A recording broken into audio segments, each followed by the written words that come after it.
With Gina. The news with Gina Grad. So let's do something crazy. Let's start off with some non-virus news because there's some good stuff out there. Senator Elizabeth Warren has officially endorsed Joe Biden for president. The former presidential candidate was the last in the Democratic field to publicly support her former combatant and did so for a full 5 weeks after she dropped out of the race. She put out this video that is almost 4 minutes long that had to hurt. Here's the first 30 seconds of her video narrating why we should vote for Joe Biden. He grew up on the ragged edge of the middle class in Scranton. He committed to public service early in life and never stopped serving. And he's faced unspeakable tragedy with fortitude and grace. And these experiences animate the empathy he extends to Americans who are struggling, no matter what their story. Empathy matters. And in this moment of crisis, it is more important than ever that the next president restores Americans' faith in good, effective government. What do you have? A son die of cancer? Yeah. He had his wife die. Yeah. In a car accident with a, toddler or something. I mean, that's I don't know about that. The toddler died too? I had a young child, I think, was in the car and killed with his wife in a traffic accident, which is sad. So a lot of tragedy experienced by this guy. Son, probably daughter and wife, I think, or either son and wife. Nelia, is that who I'm looking at? I think that's his Joe wife. Biden's Nelia Hunter died in 1972. Am I saying this wrong? Let me check. Sorry. Yeah. Anyway, his wife died in a car accident. His and he had a child in the car as well. So he's experienced a lot of tragedy. Next time yeah. Oh, sorry. I was going to say real quick, just a side note real quick. Next time we have Dave Mason on from Bet Online, Adam, we should ask him, because you floated the idea that, you had heard or whatever, that maybe Joe Biden wouldn't end up being the nominee, which is interesting. The Bet Online has Donald Trump versus any other candidate as exactly even. They're both minus 110, so they're both dead even as far as the betting markets go. Donald Trump versus Joe Biden, specifically, Donald Trump has better odds. So they're maybe hedging their bets against a Joe Biden-less ticket. You know, see what I'm saying? Like the odds I think without Biden are a little better for Trump. Yeah, I think if you don't want to see Trump reelected, I think you're thinking, well, first things first. I think at this point, you're thinking, I don't want Trump reelected more than I really care who's in that office. I don't want Trump, a second term of Trump, if that's what your thinking is. And so you're thinking, well, with that in mind, Cuomo has a better chance of taking him down, but Cuomo's not the candidate. So how do we work this? Right. And he says he's not running. Still time for almost anything to happen. Have you guys heard about Justin Amash is making, I'm hoping I'm pronouncing the name right. I don't know that I am. He's making noise about running for president. He was a Republican congressman who went independent, but still votes Republican. But he's like a hardcore libertarian. You know what I mean? Like he doesn't, his values are quite, it would, for the Republican voter out there who maybe has a, just can't vote for a Democrat, but also doesn't like Trump. That would be kind of a soft landing spot for their soul. You know what I mean? Biden did do something particularly douchey over his tragedy of his wife and his young child being killed in a car accident. He would say that they were victims of a drunk driver, but the guy who was driving the truck wasn't drunk. And then his kids kept saying, stop saying he was drunk. He wasn't drunk. What people think is it was actually her fault. It was actually his wife's fault that she wasn't paying attention or she drifted out into the intersection or whatever it is. This guy's driving a truck and he kills her, which I'm sure he feels horrible about and his family feels horrible about. But Biden is doing the story where my wife was killed by a drunk driver and the daughter of the driver is going, please stop saying that. You have to take that back because everyone thinks my Right. dad was a drunk driver and killed your wife, Right. which is Yeah. super douchey, but okay. I mean, I feel like it's a tragedy enough. Like, you know, your wife and kid died in a car accident. That's horrible. Yeah. Like, you got my sympathy. You don't need to make the other guy drunk. It's an Right. interesting story to look into, but the daughter of the guy after he passed away, I think, wanted like a retraction. Well, that's fair. Yeah, Say it that's was. reasonable. I had just been, yeah. Well, I mean, it's a tragedy for obviously Joe Biden and the remaining people of his family. It's obviously a tragedy for the kid who died and the wife that died. And then it's a tragedy. Imagine killing two young people by mistake. Like you're driving and they're like looking over, they're distracted or whatever. And they veer into your lane or they come into the intersection and you kill them. Like you would feel horrific. You'd be haunted. Yes, you'd be haunted. Right. Just going back to her finally giving this endorsement, I was sort of 13-month-old daughter died in the accident as well. Two sons in the car as well, severely injured. Sorry, and the driver was haunted by the accident until the day he died. Well, there you go. Of course. But he was also labeled a drunk driver, which has got to be more haunting. Sorry, go ahead. So who did you guys think would be the final holdout? I guess we assumed it was going to be between Bernie and Warren, but I just think this just had to be, I don't know who it was tougher for to get on board, to say, let's all get behind Biden.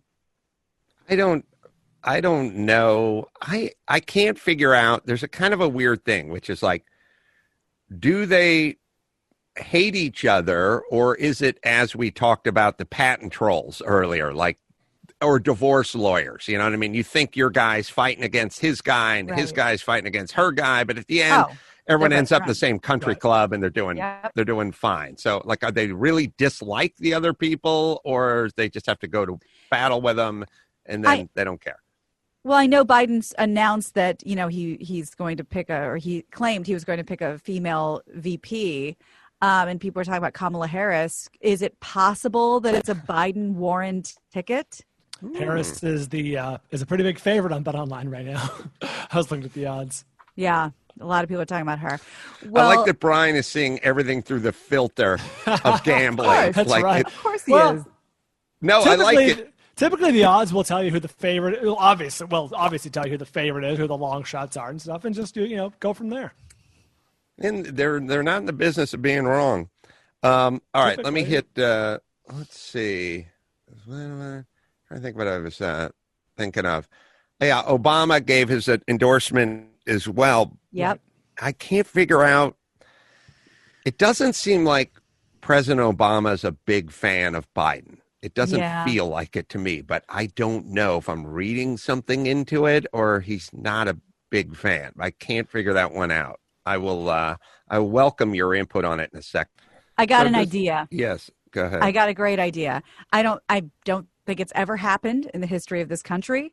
I don't think it's probably actually possible. But if Biden wants to win, if he really wants to win this election, Obama takes that demotion, and it's it's a Biden-Obama ticket.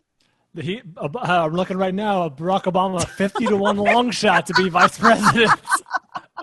Hey, you know, people will get behind a third term for Obama with pulling the strings. On a gambling note, I was thinking about, you can gamble on the hot dog eating competition at Coney Island, right? And I was always kind of explained that the eating competitions are a little unsatisfying to me, which is that I've said I don't really like the rib or hot wing eating competitions because there's still meat on that bone, literally. Like it's not an exact science. Right. The hot dog's fine, but they dip it in a glass of water. Yeah. They pull the hot dog out of the bun. They dip the thing in the thing. And so I was always kind of looking for ways to kind of spice things up, and I said, like they do in the NBA and high school and college 3-point competition where they have the gold ball or the red, white, and blue ball as the fifth ball. And I'm saying that, every fifth hot dog should be a chili dog or Chicagoan style. It's something you have to eat it with full fixins, Regular. and you have to eat it in Yeah. a normal way. But all the dunking and all the stuffing, you guys tell me this. Shouldn't we have an eating competition? Let's take it kind of like the UFC, where people are like, well, who's tougher, a boxer or a kung fu guy or a judo guy? It's like, why don't we just put them all in the same ring, have no rules, and we'll find out which discipline's the best. How about we make a eating competition that is a 6-foot sub? It's just a 6-foot sub. And you got to start at one end and you got to get to the other. And we'll see how far you get. No dunking. No dunking, no pulling apart, no nothing. It's a fucking 6-foot sub, and we'll measure it like the discus throw or the javelin or something. We'll see in 25 minutes, we'll see how far down this sub you can get. Straight ahead, line it up. It all comes from Subway or the same deli, and that's it. There's no pulling apart. There's no bones. There's no weighing the bones. There's no nothing. It's just you get that 6-foot sub in you. And also, the part where you eat like 129 chicken wings is impressive, but I can't really calculate it like I could do 5 foot of a 6-foot sub. Yeah. Right. You know what I mean? That would be impressive to me. Yeah, because the chicken wing thing, it varies on size, how much meat's left on the bone, blah, blah, blah, what kind of sauce is it, just sub. Everyone's got the same one, same filling, same weight. And we'll literally just measure it. Like we'll just go down millimeter per millimeter, That's great. All right. That's the new competition. Step up to the 6-footer. 2 more notes on gambling. Adam, if you believe that Biden's not going to be the nominee, see if Sal will take that action, because not Joe Biden to be anyone else to be the nominee is plus 800. So you can turn $100 into $800 if really? you think there's a real possibility. Well, in this day and age, it's on the table. Anything could happen. And also, Biden is evidently struggling a little, has something going on mentally, something. But what I'm saying is there's enough for him to say, if somebody convinced him to do it, like, I'm not up to this, like, I'm suffering. I got a CAT scan, and I got to sit this one out. I don't know if he's entertaining that or not. But anyway, sorry, Gina. Oh, and yeah, Bryan, since you have that up, I don't know if this would even remotely appear on there. And I don't know how aligned they are in general, but how about a Cuomo Cuban ticket? That is off the board. That would pique some interest, I Although think. Cuomo to be the nominee is 40-1. Oh, wow. What do you think how far into a 6-foot sub do you think Joey Chestnut would make in half an hour? Oh, he'd probably finish the thing. The whole thing? Half hour? 6 foot? I don't know. He does those hot dogs in like 10 minutes, right? But his way. Yeah. You've got to do the standard dine-in style. I'm trying to think. I don't know. So, someone would have to break down the weight or the volume or something. But, yeah, I'd be curious. All right. Sorry. Go ahead, Gina. Well, this is pretty funny breaking news. Amy Schumer has changed the name of their baby's their middle name of the baby. She came to a realization the baby is going to be a year in, just 2 weeks. And it took her almost a year to realize that she gave this child the worst name ever. On her podcast, Amy Schumer presents Three Girls. Corona Schumer. Better. I'll just let her tell the story. This is what she had to say. Do you guys know that Jean, our baby's name, is officially changed? It's now Jean David Fisher. It was Jean Attell Fisher, but we realized that we by accident named our son Genital. Yeah. Jean Attell sounds like genital. My mom pointed that out to me, actually. My mom was like, Amy's called her son Genital. And I was like, what are you talking about? And then she was right. And then genital fissure. It almost fissure. sounds Yeah. like. And, God! Another tough blood. A genital fissure. Did you have to have a conversation with Attell? We had to have a conversation with Gene. We said, Gene, listen. And he said, no. But Attell was like so honored that you. He was so honored, but his middle name is now David, which is also after Attell, and my dad's middle name is David. Anyway. So Yeah. it was genital fissure. Fissure. Does it spell out that way? No, it's Just Jean, sounds out that way. It just sounds out that way, and her last name is Fisher. But that would have been a brutal middle school for him. So they did the right thing. Yeah. I'm trying to think. Am I angry at people who give their kids like 3 middle names because I don't have a middle name and I'm lashing out? Or is it a douchey thing to do when you give your kid multiple middle names? Like when they lay that out. Is that a It's Spanish Catholic. thing? Oh, yeah. I Yeah, thought in it was like Spanish. Spanish or Mexican or something. But I feel like it's bled over into the sort of West Side douchey crowd where there's like maybe. multiple middle names. But it Yeah, could be me that's with getting no greedy. middle name, like just angry, walking the Badlands, feeling like a man without a country. You know what I mean? How could so many have so much when I have so little? You have That's a 3 lot. middle names. I have none. It's the law of conservation of middle names. There's only so many to go around in the universe, and you don't have Finite. one, so someone can pick up two. I do have a visceral reaction when I hear them go, this is a little Dakota, Montana, San Wyoming. Francisco. Yeah, Wyoming. Like I start getting really angry, but I can't. But I think maybe that anger should be directed toward my parents. Right. For Sounds no about middle right. name. Yeah. Right. Okay. I know you love some hot, piping hot Kate Beckinsale news. Oh, and I got I'm a all new- Any Kate over that Beckinsale shit. news. Any Kate Beckinsale news is new piping hot. doozy for you. She got So herself a let's- new boy toy. I saw it on TMZ. I know. Of course, you know. So she's gone through Pete Davidson, Matt Rife, Jack Whitehall. He's the oldest. He was 31. Now, the 46-year-old actress was spotted holding hands with 22-year-old singer Goody Grace. While out Sunday in Brentwood, they've possibly been an item since January when they were first spending time together. And she likes those He's a millennials, vampire. man. Yeah, Yeah. he's got like the He's so young. piercings and the nail polish and the whole 9 yards. He's definitely could not hang with that guy. He's got all the rings and the piercings and the stuff. I He don't. shouldn't be out in the sunlight. He's I a person know. of flames. Is he in a band? Should we never know heard who of he is? Let's see. Goody Grace. She. You want to talk about just good bones? Oh, That is Beckinsale. Like she is just a classic beauty. Beautiful. he says he's a Canadian pop singer. He has a song called Scumbag that apparently is very popular. Judas, but I don't think in any of our wheelhouses. Who was she married to? Len Weissman.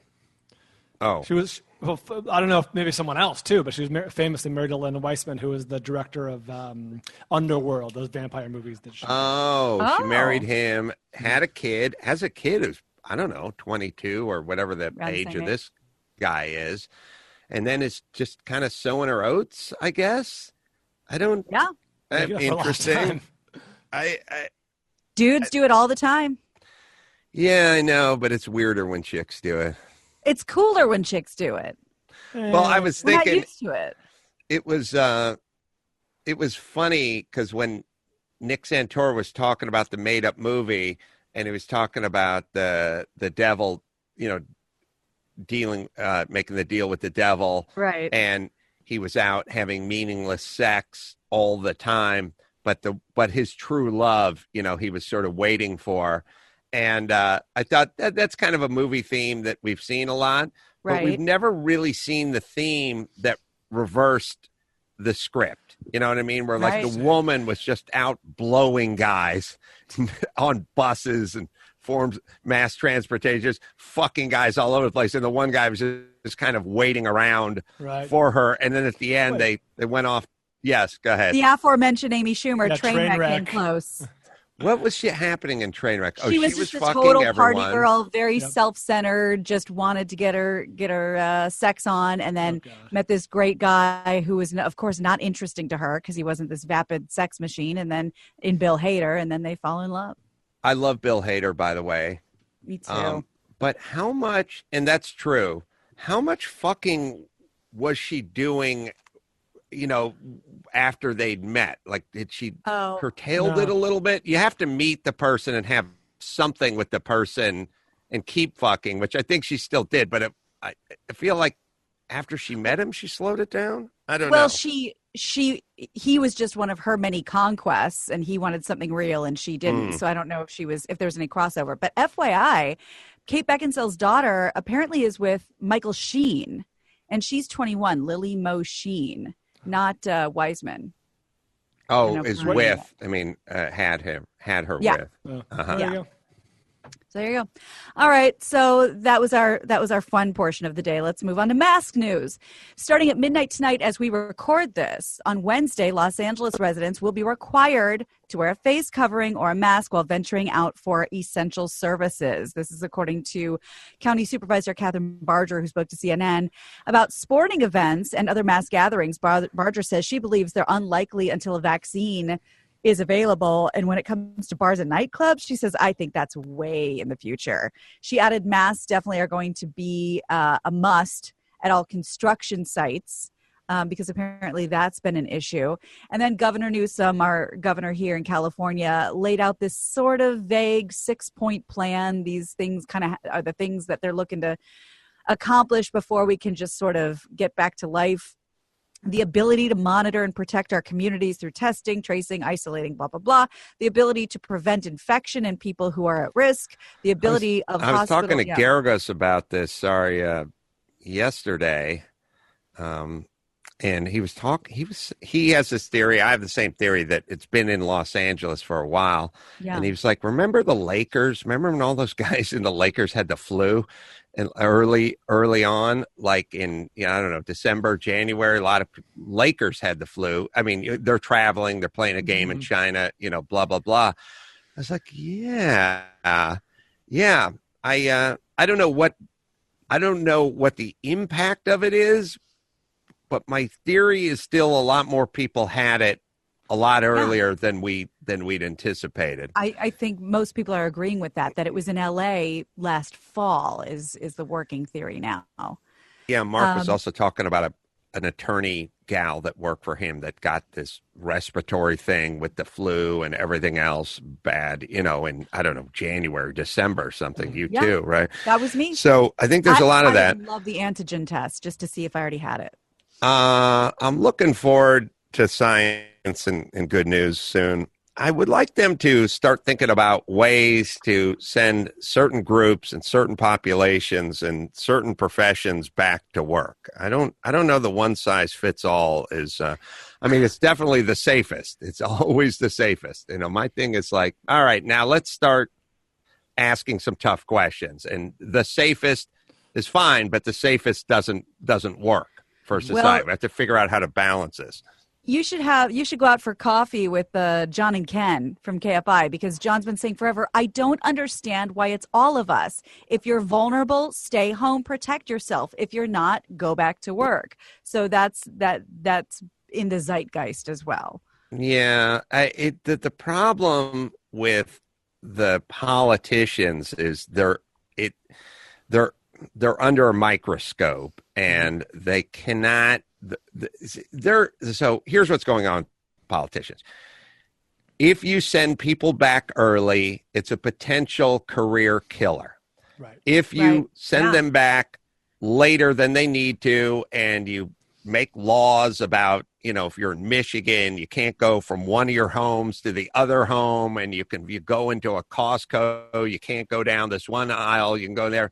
You will never be faulted for that. You'll never be faulted. And let's face it, politicians are just fucking running a popularity contest now. Like, they got to get reelected. Sure. It's so funny because, like, we always laugh about high school or junior high, and the person wins student body president, and then someone says to them, it's just a popularity contest. It's kind of interesting. It is a popularity contest, and we're going to vote based on what you did.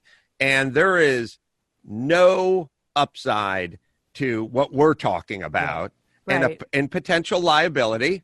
Shit could go wrong. You could reopen some factory in Sylmar and everyone could get infected with this and 3 people could die. And then when you ran for re-election, that would be the campaign ad People for don't whoever forget. you're running against. Yeah. So with that in mind, and this is what I'm basically having to say to everyone, with that in mind, what are we to do? Because I'm saying you're going to have to start making your own decisions, because I know what their decision is. Lock it down for as long as you can lock it down until it's 100% safe. Mark Garrison and I have a horse trail that's closed. Mark walks on it on a daily basis, and I will walk on it as well. I'm making my own decision. There's no reason the fucking park needs to be locked down. There's no reason why everything needs to be locked down the way it's locked down. Some places need to be locked down, and some vulnerable people need to stay in.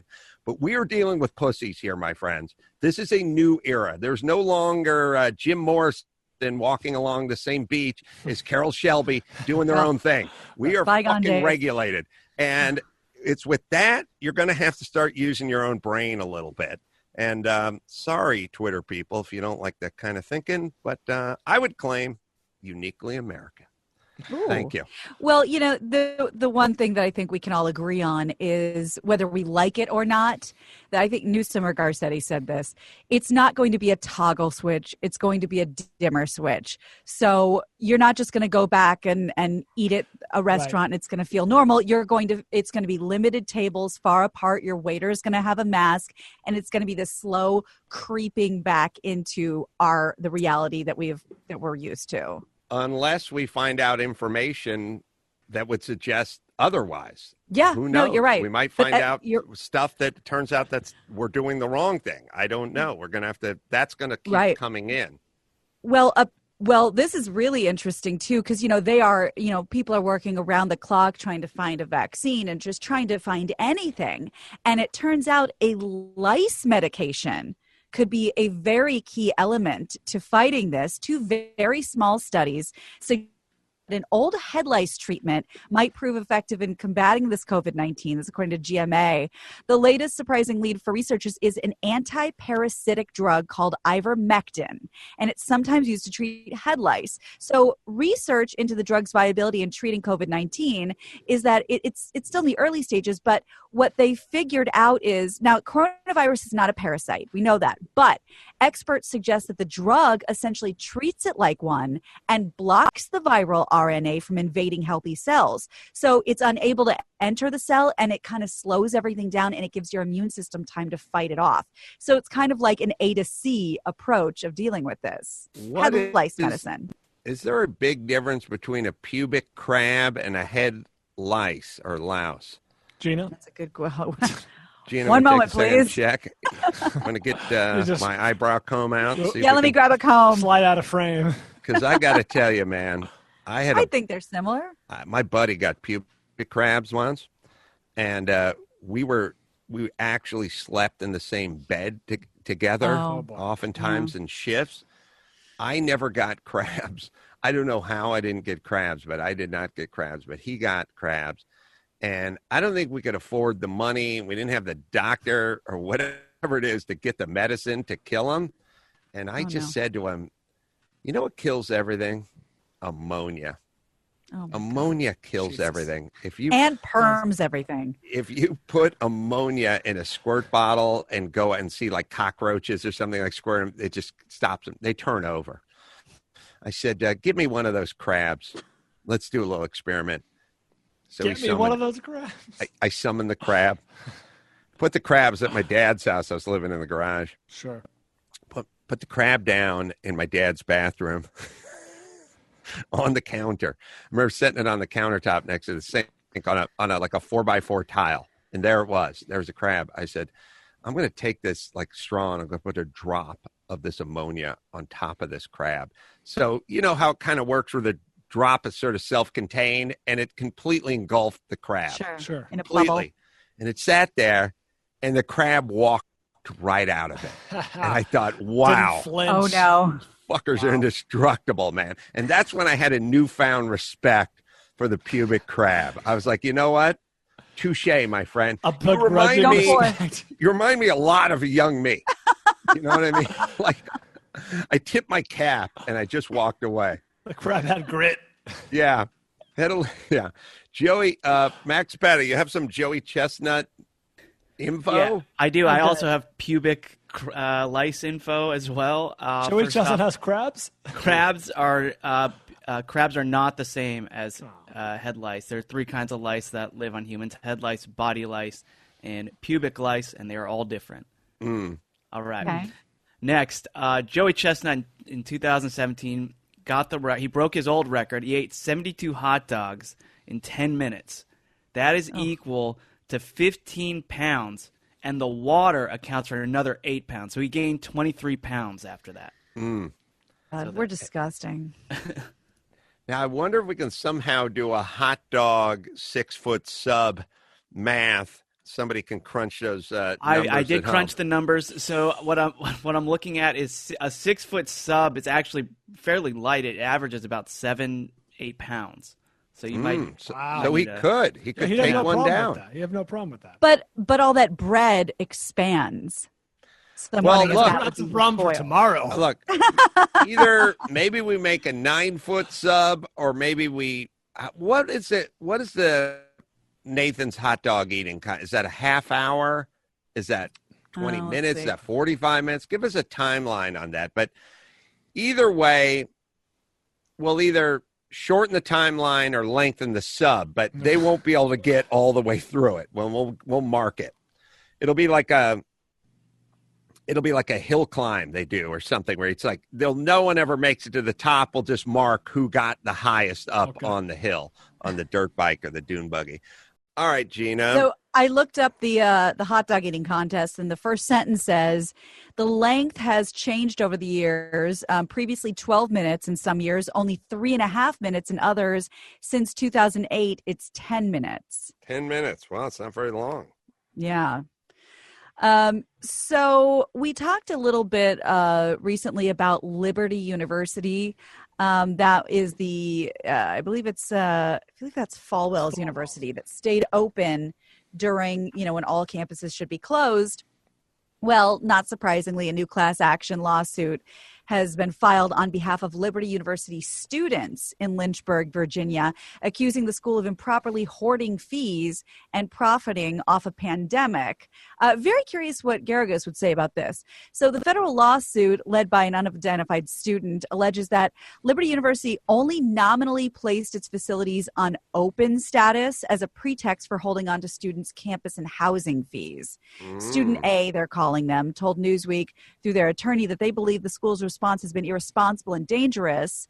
A statement from the school says Liberty University has tirelessly attempted to balance the needs of students, employees, and the community as it navigates through this unprecedented health challenge. So essentially saying we're going to stay open because we have so many, what they said before, we have so many international students, they can't go home. We have to stay open. But what this student's saying is bullshit. You declared us open so you could keep our housing fees, and no one's allowed to go to class and we're not allowed to do anything. So that's kind of an interesting lawsuit. What did everyone else? Oh, man, there's going to be a lot of interesting lawsuits when this dust settles. Because, Garagos is going after the insurance company. Garagos is pissed off at the insurance commissioner, and God, I'm trying to think who else he's pissed off at. The sage from Omaha, whatever his name is. I can't think of his name right now. I'll think of it in a second. Yeah, Warren Buffett.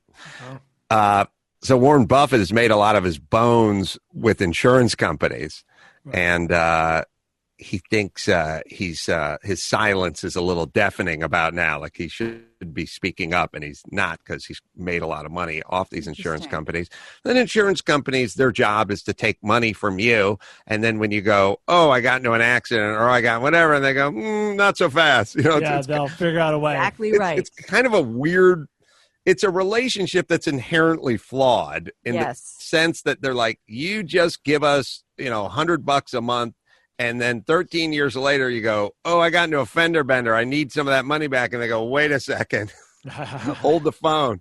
Or they go like, I'm going to raise your rates then, or your deductibles more than that. It's like, oh, I get it. What have I been paying for? You're in the business of me giving you money in perpetuity and then wrestling with me when I want some of it back for what you said you were going to do. And I get it. That's the rub. He is saying that he pays insurance for business interruption, essentially. And like, there's insurance. Here we are. If your business is interrupted, and they're like saying, no, that's for like act of God stuff. This is shut down by the state. This not because on us. Because of an act of God, I was going to say, what's more act of God than this? Than a virus. It's like their thing is sort of like this is for like if a plumbing main breaks and your business is flooded, but this is go blame the city on this one. Don't talk to us about it. And that's crazy. Of course, that's not sitting right with Garrigus, who has all these businesses and pays all this insurance. So that's something that we can look forward to. Well, and why should it? This is the ultimate example of this is your big payout. So that shouldn't be too hard for him to win, I would think. It's basically, so what you do is, but evidently our insurance commissioner in California is not Johnny on the spot either, but, or maybe Janine on the spot. I don't know if it's a male or female. Janice but on the spot. The point is so the insurance commissioner is going to have to kind of basically say, hey, insurance companies, you do have to pay for this. And by the way, if you don't, then you're going to have difficulty doing business in our state. Right. So that they will then sort of persuade them to do it. Well, I don't know if I can't think off the top of my head if this is the same insurance commissioner, if there's one specifically for automotive, but I don't think so. I have to look it up. But, we a couple weeks ago, and we talked about this, I think, when Richard Marks was on, American Family Insurance, and one of the other ones was getting out in front of all this and just crediting people, saying, we know you're not driving. We know mileage is down. We're just going to give you a percentage back. Well, now I think it's official. I think they have to. I think all car insurance companies have to give back a portion of your premium because there's no accidents and people aren't putting miles on their car. Yeah, I don't want to. And you get credited automatically. You don't have to ask for it, from what I understand. I don't want to seem. I'd like to be a little more naive on this subject, but I will bet you that those insurance companies that got out ahead of this probably knew this one was coming down the road, sure. and they look great. Let's get on record as being magnanimous before. Why not? We're forced to do it. I don't have any problem with it either. Great strategy. Yes, because I haven't thought about American Family Insurance since I saw a commercial in the 80s and thought of the jingle. But now they're on my radar because they did it first. Yeah. All right. Let's do one more, Gina Grant. All right. Well, we haven't visited Florida in a while, so why don't we? A lot of people, actually, in the state is no exception, are releasing inmates early because they don't want a pandemic breakout in their prison or their jail with the virus. But every once in a while, you get a bad seed in the prison system. And a Florida man, inmate, who was one of the 100 recently released to help slow the spread of this virus, got arrested again for murder. Jesus. 27-year-old Joseph Edward Williams was incarcerated on drug charges, but released early last month after being deemed nonviolent. But he was arrested and charged with murder in the shooting and death of a man that occurred just one day after his release, the next day. Yeah, he was also charged. He was also charged with possession of firearms, heroin, drug paraphernalia, and resisting an officer with violence. If you think about crime or violent crime, and you think about like this small population being responsible for all of it, because if you think about it, if you think about like your relationship with crime, could you ever put your hands on somebody you didn't know violently for no reason other than to remove their wallet from them? Or could you bash in a car window and steal a briefcase or backpack? There's like, almost never. It is literally impossible for a large group of our population, right? Yes. Or wrestle a cop for his gun, or just anything of that nature, right? Or when you see the rollers behind you with the highway patrol, not pull over. Instead, we're going through a tri-state spree. It's impossible for, thankfully, 99% of the population. But for the 1% who can do that, like who can sucker punch a rabbi in the streets of Manhattan from behind, or who can just push an old lady down in an elevator and rip her purse out. If you can do it, you can do it, man. Sky's the limit. You can do it early and you can do it often. We all have this thing we need to get past, and we'll never get past it. And there's punching someone in the face. What's there's that? There's not much stopping you aside from the prospect of jail, which apparently a lot of people are okay with. Right. So the threat of jail doesn't really seem to factor in that much, and then they can do it. So this group shall do it. And I think we don't look at it the right way. We're like, well, these guys, they need a job and they need a checking account. It's like, hey, if you think it's okay to smack people in the face and grab stuff that's on them or pull a chain off them or do something, it's not about gainful employment. Right. This is just something you can do. And also think about how poor you, me, and everyone were at some point in your career, or at least people you've known. Was anyone driven to crime? This thing where it's like, well, they don't have money, so they have to, it's like, yeah, that's everyone I grew up with. Nobody ever did anything to any other citizen. So, we would do shit like we were super poor. And so when we would clean carpets at the Beverly Hilton Hotel, and we'd have to clean the Pink Turtle, which was the diner that is now where Cut is, I guess. Is that Cut over there, Brian? In Century City? No, there's Cut in... There's Kraft. No, this is Cut. Okay. Was it Cut? In the Beverly... Max Bouts. In Beverly Hilton Hotel? I get the Beverly confused. Wilshire. Sorry, it's the Beverly confused. Wilshire is where Cut is. Anyway, used to be a restaurant there called the Pink Turtle. And me and Ray would go in there, and Chris would go in there, and we'd have to clean the carpet. We'd always steal Danish because we're... Right.